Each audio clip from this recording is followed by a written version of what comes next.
NWP Radio. You're listening to NWP Radio, a production of the National Writing Project. NWP. NWP Radio. And just like that, my summer months were folded into a beach blanket only to be stored with the tank tops and flip-flops. Sigh, my name's Bri. But that's the wrong expression. Actually, September is here, and that means autumn sports, new classes, and monarch butterflies flying south for the winter. September is actually sensational. So Tanya, 2 years ago today, the 21st of September, we danced with Kwame Mabalia, Varian Johnson, and Julian Randall in a celebration of their collaboration on Black Boy Joy. Alas, there was one individual, a stellar writer named Don P. Hooper, who wasn't there to dance with us. Yes, he took part in the collection too with his brilliant story, Got Me a Jetpack, which I absolutely loved. So this is why I was thrilled to receive True, his first novel, in the mail from Penguin Random House, another brilliant Nancy Paulson book. As other reviewers have said, it is a love letter to Brooklyn and the Caribbean culture. We are thrilled to have the debut novelist with us tonight on the right time, but I'm also aware much of the energy will be coming from the Northeast for the show. So I have to think about my colleague, Tanya. How are things on the West Coast? You know, the West Coast, well, people who live here think it's the best coast. I think it's a fine coast. But as you know, as an East Coaster who's washed up over here, I'm always excited when you bring the East Coast energy to this show. So I'm very excited that we're having a truly New York experience tonight, and I can hardly wait. It was so great when you told me that Don Hooper was going to be on our show tonight, and you said, who should we get? And I said, we'll just call the New York City Writing Project. They'll know the perfect person, which as it turned out, they did right away. Jane connected us to Abimbola Cole Kai-Lewis, who rose to the occasion to be our teacher leader interviewer tonight. And we're once again thrilled to host another episode of The Right Time, coming from the East Coast. And the truth Welcome is, to the show, everybody. Abimbola had a stellar application for the Northeast Writing Project, and that we had to postpone several times because of COVID, but we finally got that up and running. So it's my job to introduce Don P. Hooper, a writer, a filmmaker of Jamaican heritage, and a programmer in a former life. His short story, Got Me a Jetpack, is part of the New York Times bestselling anthology, Black Boy Joy. His directing work has been featured in the Martha Vineyard's African American Film Festival, the New York TV Film Festival award winner, the New York City Horror Film Festival, the New Jersey Horror Con and Film Festival award winner, and more. He does voiceover in video games and documentaries. True, this is it right here, is his debut novel. This is so exciting. Welcome, Don. And it's my pleasure to introduce Abimbola Cole Kai-Lewis, an ethnomusicologist. Abimbola Cole Kai-Lewis is a New York City Department of Education teacher and an adjunct assistant professor at York College, part of the City University of New York. Welcome, Abimbola. Woohoo! Abimbola, we're not going to stop and write in this interview, but we would love for you to share an idea about something listeners or readers could write about in preparation for reading True. Sure. So True, I'm so glad to be here with you all. True elicited so many memories of home. For me, I'm a Brooklynite, Brooklyn through and through, born and raised. So thinking about the Brooklyn Bridge, that reminds me of home. Thinking about Juve, which is a festival that happens on Eastern Parkway on Labor Day weekend. That reminds me of home, but there might be other things that remind people of their respective homes. Very nice. Excellent. So Abimbola is inviting you to think about what home means to you. And if you'd like to stop your video now and do a little writing before you listen to our interview, we'd invite you to do that. But otherwise, we are going to go ahead and move ahead. So I am going to stop sharing my screen. Brian and I are going to say goodbye for the next little bit while you, Abimbola, and Don get a chance to talk to one another about Don's book, True. Have a great time.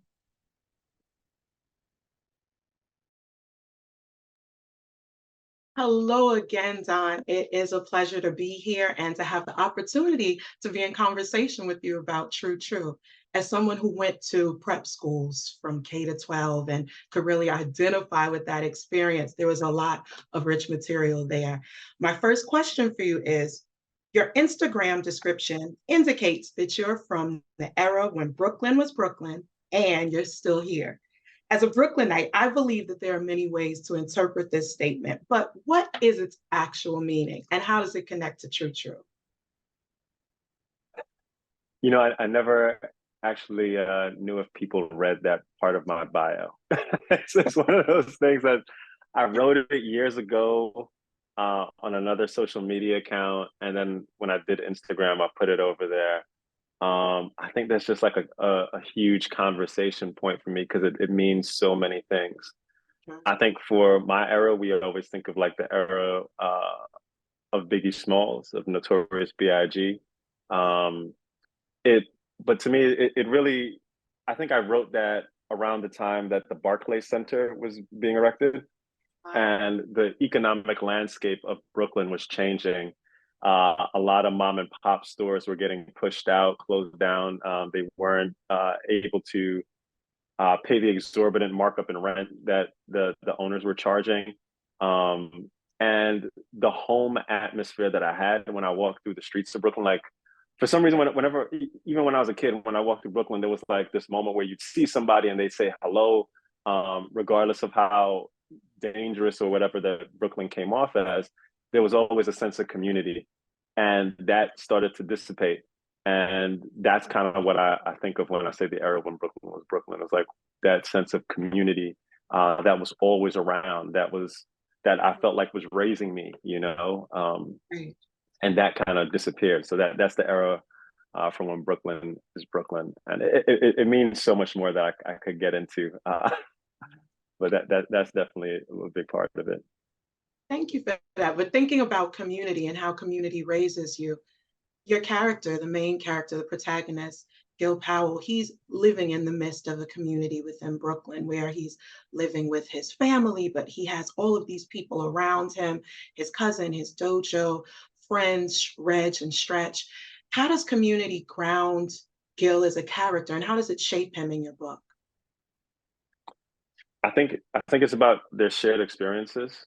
Mm, They share several things from, you know, the way the world sees them, as sure. Black young men, the way they were raised as Caribbeans, like two of them who were born here, and Right. Reg was born in Haiti. Mhm. And I think they share that. They share that culture. They share family. There was a huge line that I had in there where uh, Reg calls Gil's grandma, like Right. we're family. It extends Right. beyond blood. It's because like I was there at your parents' house. They raised me too. They are a part of this. So that's Right. part of the community that I think of. It's part of what makes Brooklyn Brooklyn at a certain point is that your neighborhoods, your the people around you, whether it's church or whether it's outside of church, just like kind of help build you up as a person, you know. Yes. Um, so that's very huge for me is that they are sharing things, but they're also sharing with each other. And I think Yeah. that's a topic that Gil has to wrestle with is like, what does he share now that he's at this different point of his life? How does he Right. share his stories? Because now he feels separated from them. Yes. He feels like I've gone to this school that they are not going to. Am I different? Can I share these stories with you without feeling um, like I'm going on some type of ego trip where I'm like, um, Right. yeah. So I think that's what it means to me is about that sense of community. That it's more than you know. There's always this distinction like, is this person acquaintance or is a friend? Is this Right. person a friend or are they family? And that's the thing is like when I say I call somebody fam, that means like Mhm. they are literally part of my family. Like Exactly. and that's what it is to me. It's that sense of community and family. Like to me, family is even bigger than community, and I think we lose that sometimes when we talk about community. For sure. And, one of the things that's been bouncing around in my head about Gil as a character is what he was willing to share. So, and I was wondering, you referenced what he was sharing after he got to Augustine Prep. But one of the questions that I had in reading through the book is how much was he truly sharing with Stretch and Reg, or even his cousin Renee, before when he was at Union? Was he really open to sharing? Because it felt like there was a part of him that was closed off. And for me, it came through in those places where you wrote about Stretch always smiling, so it's that surface level and not necessarily wanting to share too much because they didn't talk about their feelings in that way.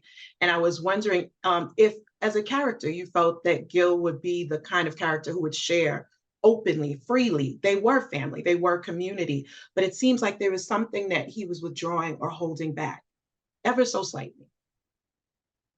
I think that's definitely what happens to him, because I don't think until he got to Augustine that he realized that he was compartmentalizing so much of himself. And Right. Reg was compartmentalizing certain things, and Stretch compartmentalizes it. And I think we, especially like for Black boys, teens, there's a sense that you always have to have this toughness or when you face the world, because your body is constantly under assault.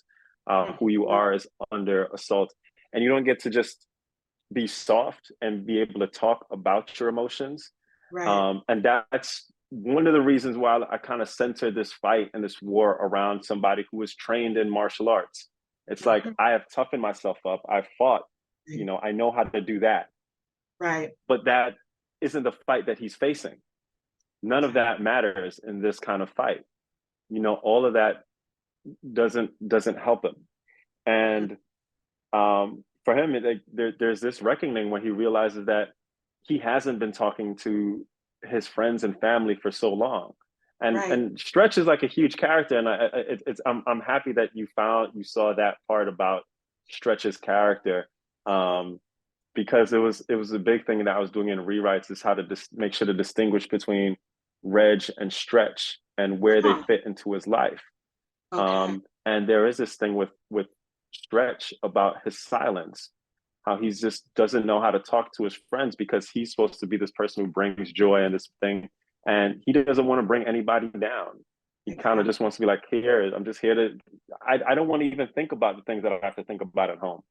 I just want to be the person I was when we were in third grade, when I didn't have those issues, when we were first friends. And I'm trying to maintain that.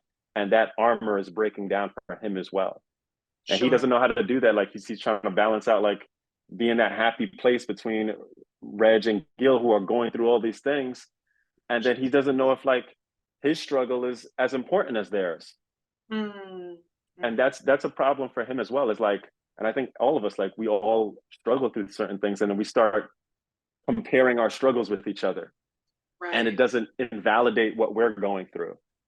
And Stretch has to think about that for himself. He is like kind of a secondary character, but it makes me happy that you picked up on that. He was one of my favorite characters because I saw aspects of him in me. When you're not trying not to rock the boat, you just, you're showing up, you're the affable person. Oh, you crack the jokes, but then there are these moments where they're heavy. And how do you open those conversations up? And the thing that was very interesting is once Gil got to Augustine Prep and everybody is questioning him, he starts wondering, do I belong? Do I belong? And I was wondering if you could speak about how that connects to what might be in the headlines right now related to diversity, equity, and inclusion and affirmative action, and how people are perceiving the presence of students who are BIPOC or students who are Black or Indigenous, and how they appear at schools, and they're grappling with these identities. So I was wondering if you could speak about that a bit. Yeah, I think, this is the year that the Supreme Court has done so much to stage an attack on so many different human rights, or just to the existence of humanity, and exerting authority over people's bodies. And Yes.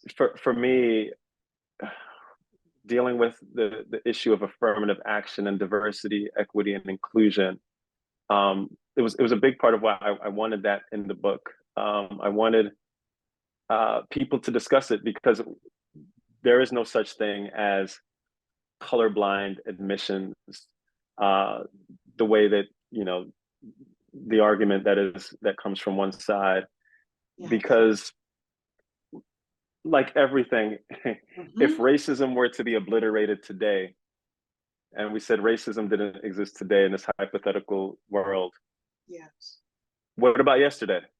exactly. What about the 2 days before that? What about the week before that?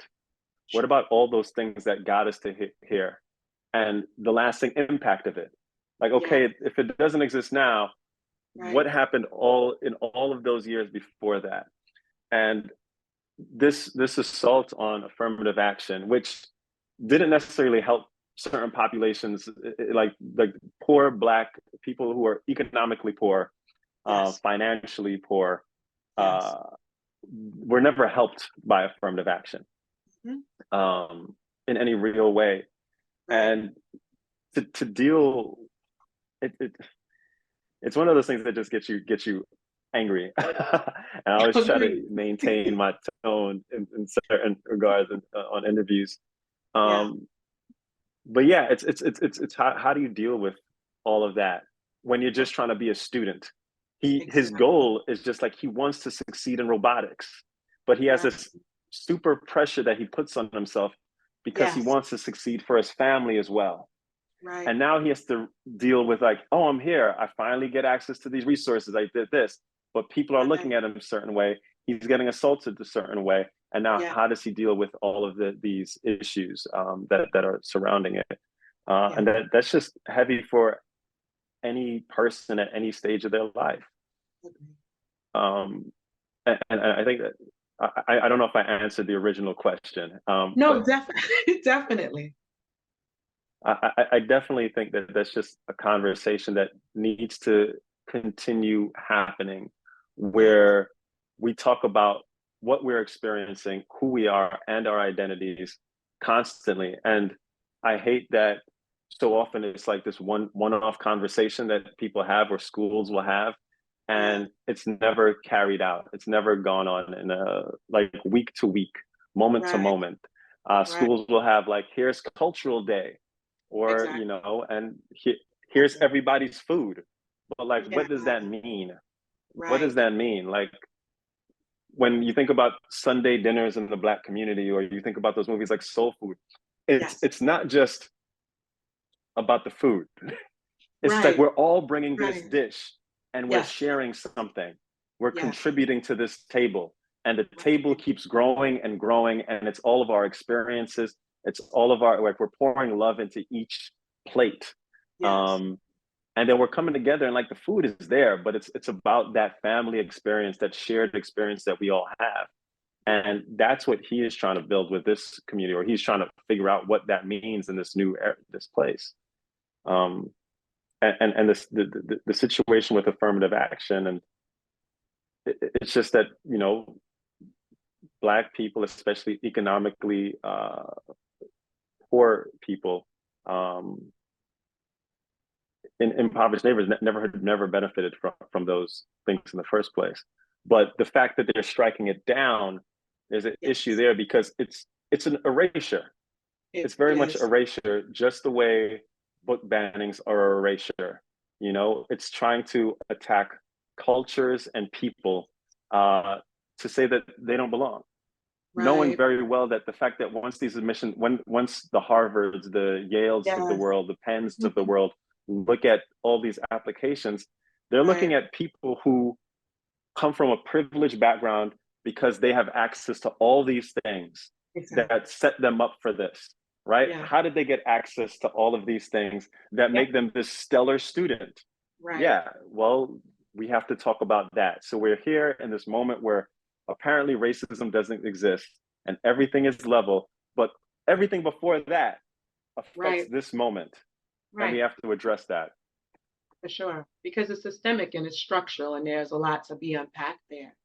And, in listening to you talk about affirmative action, it makes me think about Black Augustine and that section of your book where the Black students are mobilizing, the students of color are mobilizing through social media to get their stories out there and to promote an awareness. And it's something that I noticed happening during the racial reckoning. There were lots of different accounts. Even the school I went to, the students said that they were going to take a stance. And in following that motion and following that activist spirit, my question was, and my question is to you as well, what's the lasting effect when you're taking the action online? We see what happens in the book, but in real life, based on what you were just saying, even, do you feel like there's a lasting impact that is occurring when people in prep schools are taking action on social media? Definitely. I think 100%. Like right now, we're in this moment where the writers are on strike. Yes. SAG-AFTRA is on strike. United Auto Workers are on strike. Flight attendants have voted for a strike authorization. In the summer, the UPS voted for a strike authorization, and they were able to fight for what they wanted for part-time workers. And the amount of people who came out during the first 2 months of the writer's strike, I don't think any of that happens if not for 2020. Yes. Because the way people turned out and they were so quick to like rally behind a cause, none of that happens if not for the protests around George Floyd and Breonna Taylor. Yes. Which was, that all grew from, whether it be Me Too, Black Lives Matter, Trayvon Martin's murder, all those things escalated to people being like, we've had enough. And they went out into the streets. And sure, like after a month and a half, it kind of, those protests subsided in a way. But people are activated. People are ready to go and fight back. They're not like when I talk to teens, when I talk to college students who live through that, they're invigorated. Running picket lines in those first 2 months, whether I was at a picket line at 2 or 3 a.m. or going towards 9, 8 p.m., like 10 p.m., there were teenagers out there that just like, we stand behind this. This is not right. This is the job I want in the future. I don't even want to be a writer. I'm just a fan. And the reason they're activated is because they saw it was possible. They saw in 2020 people were ready to stand up, and I think that is the lasting effect. Yes, I think that it's sad that we're constantly under assault, and we have to. I think all of us want that moment where it's just the win, where it ends, and we're finally here, and we could just chill. But I don't know if that happens because the attack has been going on for centuries, right? It's the push towards economic disparity has been going on for centuries. The income disparity from like where I forgot if it's the lowest paid or the median worker to the CEO, where it used to be like 1 to 14, and now it's like 1 to 1,337. That percent difference in income levels, and people have the information. People are activated and sharing the information. They're sharing their stories. That's that community happening again. Like, sure, you could go on social media and you may just be seeing like some trivial fun videos, but people are sharing the bad stuff too. Yes. And when those moments happen and they share that, people like start sharing, and that's when that community starts happening and people start being more aware. And when they see that you've had the similar experience, like I know a lot of writers felt like they were alone. And because of this, they feel like unified, like, oh, okay, you had that too. But we didn't feel like we had a chance to talk about this in public. But because of the strike, now we could talk about this in public. And I think even with race, when you think about prep schools, a lot of times when Black students and BIPOC students go to prep schools, they don't feel like they could share their stories in any real way, because people are looking at them and they don't want. There's that feeling like you don't want them to feel uncomfortable because then you become the pariah, and everyone's looking at you and it's like, oh, why can't you just be stretched? Just be happy. Just smile through it. Right. And Stretch Right. is kind of giving him, it gives Gil that kind of tool. He's like, maybe you could use this tool that I've been using to deal with my emotions. Yeah. And Yes. he's been using that to just deal with himself. Yeah. So I think that so I think we are activated. I think it does have a lasting effect. I think it stinks sometimes that we can't just have this definitive win. But seeing so many more people ready to fight back, Yeah. ready to line up, I Yes. think that's the inspiring part.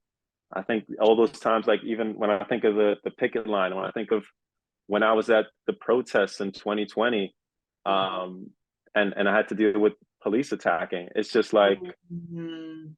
it's seeing that person next to me ready Yeah. to stand, like that moment where you're afraid and you got like this person standing, like, okay, if we all are here, Yeah. well, they'll still attack, but it's a whole other thing. Right. But you feel That's scary. there is a sense of security and comfort in that, and to see that people are standing, that is Yeah. the lasting effect. That is the thing that's the positive that comes out of it. In listening to you, it made me think of several scenes from True True. It made me think of the scenes where Gil is talking about being at a protest with his dad and the police roughing them up. It made me think about the police at Juve when Reg Stretch and Gil were just trying to go get something to drink. And it made me think about how when he was in his community or with family, Gil just felt so empowered and he was ready. But there was this moment of wavering. Not that he wasn't going to defend himself, because he did with his stiff khakis and all, he would defend himself. But in those moments, and in listening to you, I just put it together. Like there were different ways he was going to respond, as with all of us, in how he would be activated. With his dad, he was going to protest. With Reg and Stretch, yeah, I'll say something to the police. But then at Augusta and Prep, there was this moment when he first arrived where he was literally just counting the hours to get to the end of a Friday. So I was wondering, your intentionality with that. Was it to show the diversity of his responses per se, or the way he would have to make those sudden judgment calls for how he was going to be activated, how Gil was going to be activated, how he was going to respond when he was encountering these different situations? If that makes sense. I see it. No, I see it. no. It does. You ask really thoughtful questions, and I have to think, and I have to reflect. I think for Gil, Mm-hmm. you brought it up succinctly. There's this moment that he's able to do this when he was with his dad. There's this moment he's able to do this when he's with Reg and Stretch. He's Yeah. like, okay, I could stand up. But Right. now he's at a new school and he's isolated. He Right. feels isolated. And I think we don't talk about that enough, how isolation affects us, how Yeah. isolation affects teenagers. Like, just because you're on a club or activity and you appear to have friends doesn't mean doesn't mean that you feel that you could rely on somebody, that you have somebody to talk to. You have somebody that has your back. And when we say that someone Yeah. has our back, it doesn't mean that someone has our back in a fight, but it's also Right. somebody like, I hear you and I believe what you're saying, and I think your feelings are valid. And we don't Mm-hmm. have that. And that's what Gil struggles with. He's like, he doesn't know if he has that. Right. There's a sense of gaslighting, and is this accurate? Is this real? And Yeah. and he has to wrestle with that, because he's never had to think about that in many ways. Like always being around BIPOC students Yes. inside Union, he never had to think about Blackness.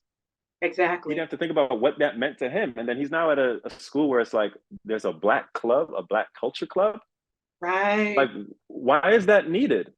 He Mm, never like really has a chance to think about, like, why is that needed? And like, oh, there's a reason why this needs to exist here. right. Because people have been afraid and they're hiding, and not necessarily in a physical danger way, but Yes. afraid to share who they are, to share their family experiences because of how they may be judged, Right. because they realize the moment they walk in that they're not the norm, that their body is other. And then Mm-hmm. it's just like, okay, what do I have to do now? This is weird. Like when Janelle feels like somebody grab her hair. You know, Yes. it feels like it's, I know somebody could say something like that is cliche, but the fact is, it still happens. It It's still does. a real thing, and it's still an assault. Like if somebody just grabs your hair, like what, Right. like what gave you the right to touch my body? Like that's a part of me. Mhm. And that's a violation. Yeah. So they're all like looking for this safe comfort zone, Sure. and I think that's a huge part for him, is like dealing with this isolation. And then now I'm in also a different economic state. Like all these people who got to go here, like I don't know where their economic state is. Just Mhm. because they're also Black, does that mean I could trust them? That I could open myself up Mm. to them? I don't Yes. know that. Like you mentioned that you went to a prep school. Like how was that for you? It was, it's interesting. It would be what Renee describes in your book. So at first, there are all of these Black students, and it was an international school. So I was there kindergarten.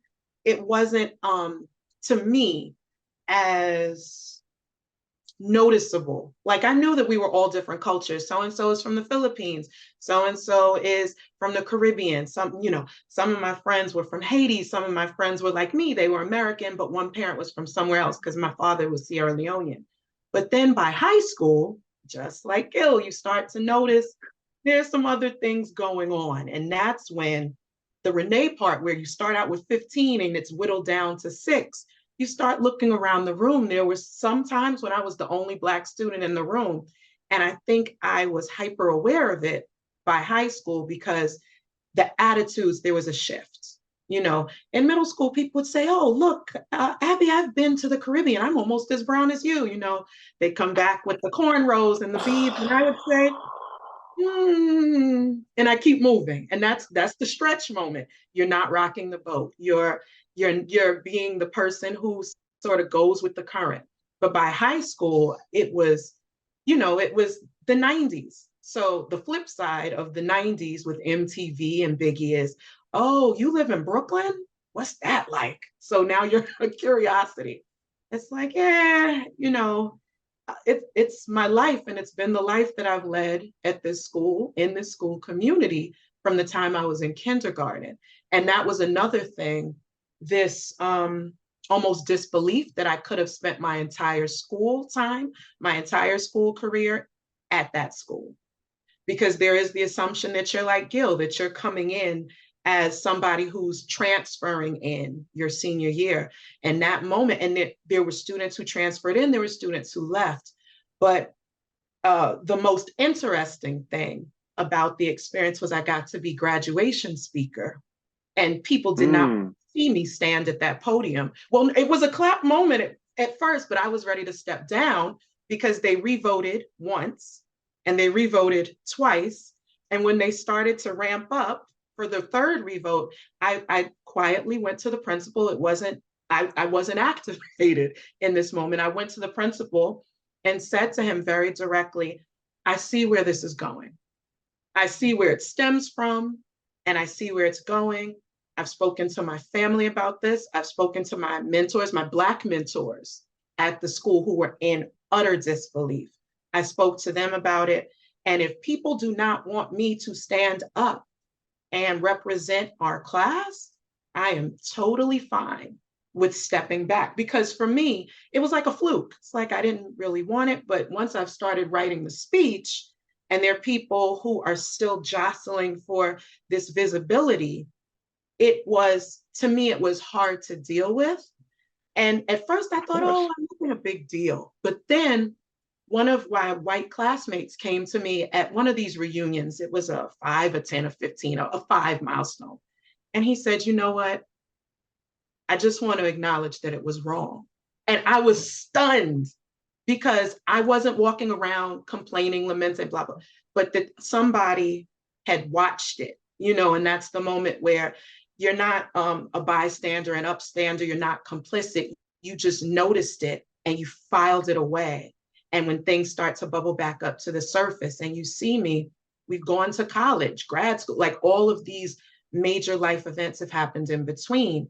For me, the emotion just welled up. And I told him, I can't tell you how much I appreciate that, because he was also someone who had been in the school community K to 12, but he was a white student who lived immediately by the school, and his mom worked at the school. So I'm thinking, I don't need to complain about it. You know, we're real Brooklyn phrase. It is what it is.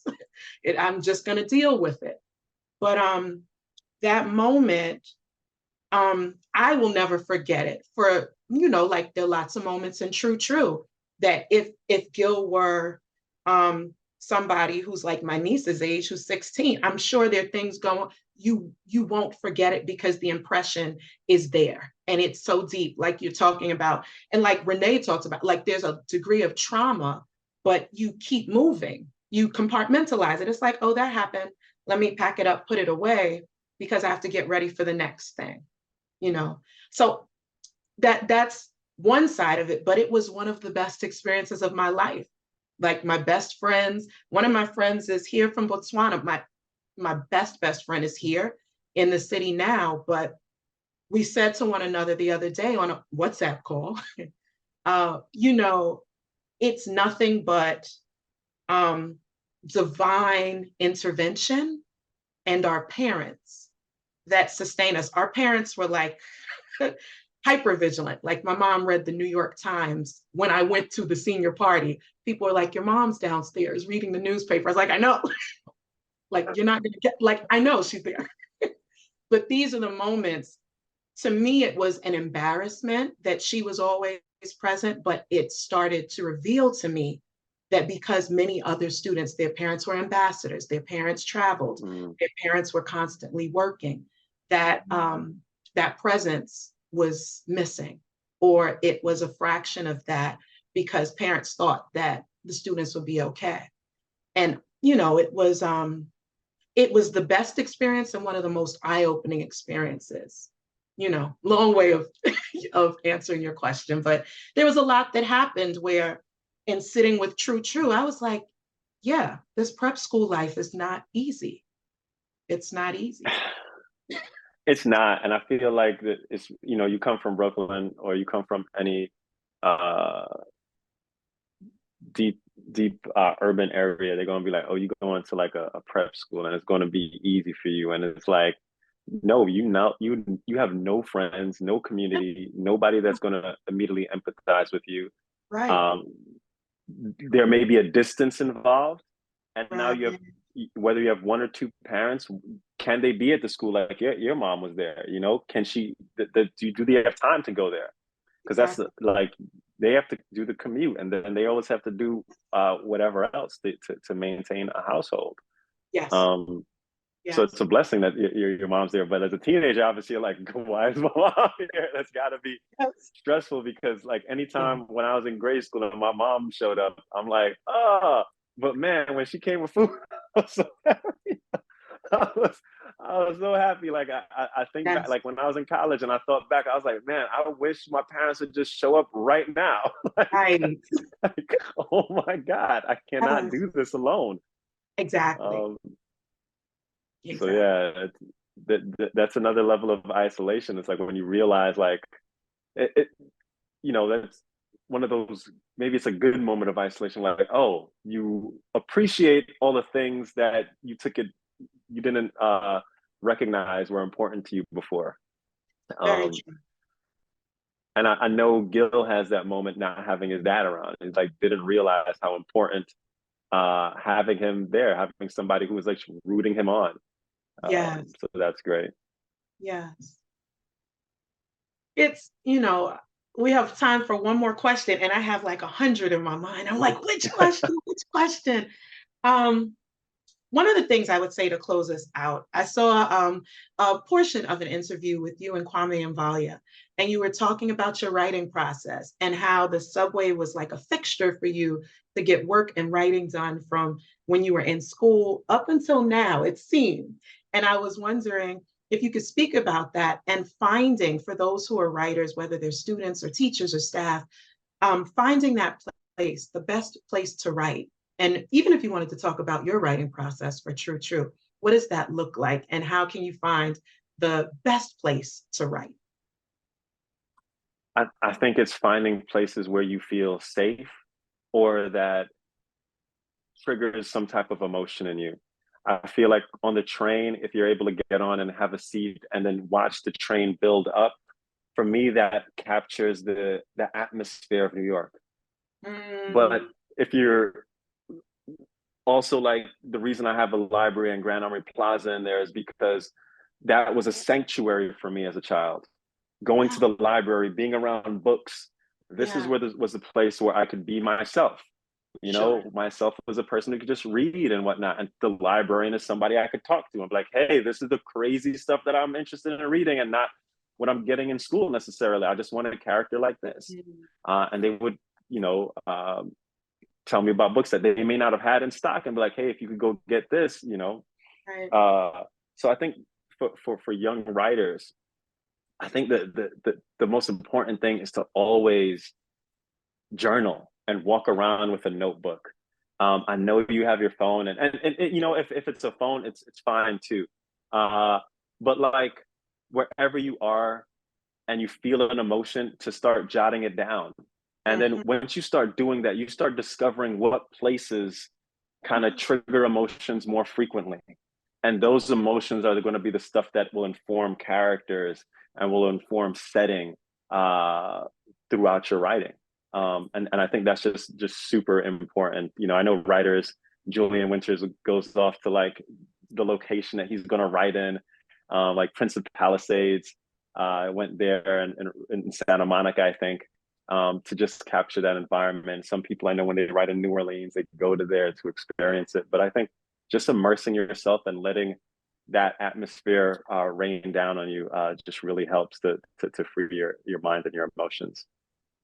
Thank you so much for that. We wanted to listen to this conversation longer. We were texting behind the scenes saying, this is a real conversation, and it feels rude to break in. Like, you guys it was awesome. And you went to where I knew you were gonna go. And I'm so intrigued by, yet again, another book that our schools have always needed, but they haven't been written yet. These are the books that kids need to explore, kids need to understand, kids need to find, kids need to relate to. And I told Tanya I was gonna stick it to one question or one comment. So I'm gonna do that. This is on page 82, and I just have to point it out because it was not mentioned in your conversation. So true, Grandma always been my hero. Today is no different. She took an hour-long train ride straight up here, stormed into the dean's office like she owned the place, and is going to war for me, end quote. So in the beginning, I talked about September being the time when monarchs fly south, their generation, they fly back and they recreate this whole cycle of butterflies. And I've always had an affinity for butterflies from when my grandmother died, because my grandmother was an influence on my life in a way that Gil's grandmother was on him. And I was just thinking about, so is that character of Grandma someone related to you? Is it someone you know? Is it a multi-generational conversation? Because she brings home space. What is a home? She brings that home into school, right? Which kind of breaks the barriers of the boundaries and the in-between space. And I love that she was the one who came into that school and asked the vice principal, do you know math? Can you do basic math? It was like, this woman is like my hero and I don't even know who she is. And so talk to me a little bit about the grandma character. She's just like a huge compilation of all of the amazing women who have influenced me in my life. I definitely know when I was a kid and you have an emergency contact in grade school and something happens at the school, my aunt would be the first person to show up because my parents were at work. My mom, worked midnight till whenever she got out of the hospital, and my dad worked 12-hour shifts. So my aunt would come. My grandparents were always tied in. My grandmother are both tied into the culture of the Caribbean, and they always taught me they taught me so much. Introduced me to my first operetta, Oh, wow. And you just, education was very important to them. So it's a compilation of that, they'd have my back. They root me on and cheer me on, and without that, would I have survived? I don't know. So that's what grandma is. I think of so many grandmas that my friends had, and I knew their grandmothers, I knew them more than their parents, because they were the ones that were home when they had one or two parents who were working, and you were around the grandma. And it was just like, that's my family, and that's how it was when I was a kid. So grandma's just an important fixture, and it's always sad when a grandparent passes. It's not like it's just your family that's lost that person. It's everyone. That's the person who had all the stories that weren't written down, that you would just sit by it. Even though there was no fireplace, it's that moment that you feel like you're sitting by a fireplace and someone's telling a story. And you're like, wow, why aren't these stories all collected? And now I'm thinking, wow, why did I not write them down and wish I had a camera and filmed them? But like, that's what it was. It's the sage, the griot, that's just like sharing all these stories with you and like taking it down for generations. And it's like, wow. This is when we talked about that question before, is there an impact? And that's the lasting impact. She is passed on to Gil, that fighting spirit. That's good. And I love that you said she's a compilation of all the women I've ever known, because that's, like all the strength, because, yeah, it was just, what a good answer. And because like that comes out from the pages, like it just radiates from the pages. So Tanya. I am gonna give Abimbola opportunity to share a opportunity for people to write out of this amazing conversation before I say goodbye and thank you. So Abimbola. Sure. So our closing prompt is: Gil Powell, the protagonist in True True, struggles to achieve a sense of belonging at school. What is something that you can do to help students in your classroom community feel like they belong? Nice. Thank you so much for that, for this great conversation, Abimbola and Dawn. It's been really amazing. I think what I would add to what Brian has already said about what was great about it is, Brian said we have had the great opportunity on the Right Time over 50 shows to find books that weren't previously in classrooms or on library shelves that are so important to young people. And I also feel like again and again, we get to have conversations, or I get to listen mostly to conversations between teachers and writers who both really care about why it's so important for the books to be on the shelves. And I think that in this, as participants in this conversation, our listeners can gain new understandings of things that they might know intellectually, but not have internalized in their heart or in their practice or in their the way they think about the community of inside and outside of school and how schools are or aren't welcoming. And I think these conversations move our hearts to catch up with our brains. So thank you so much for this conversation. I think it was really powerful, really important. And Brian wasn't lying. We were texting like, how long can we let this go on? Any more questions can we let Abimbola ask? We keep going because it was amazing. And we're really thankful to both of you. It's also my job to say thank you to my co-host Brian and to all the listeners and viewers of this webinar. We hope you enjoyed it as much as Brian and I did. And we hope that you'll go get True True and read it and put it on your classroom bookshelf as soon as you get the opportunity. And we hope you loved it so much that you don't want to miss another Right Time. So please go to nwp.org and sign up for our newsletter so that you'll know when they're coming. Join our Right Now Teacher Studio, where teachers hang out and talk about great books like this and classroom practices. You can join that at studio.nwp.org, or follow, if you, like Brian, like to listen to these conversations while you walk your dog. You can find all of the Right Times at NWP Radio. So I'm going to stop there and say good evening to You're listening to everyone. NWP Radio, a production of the National Writing Project. NWP.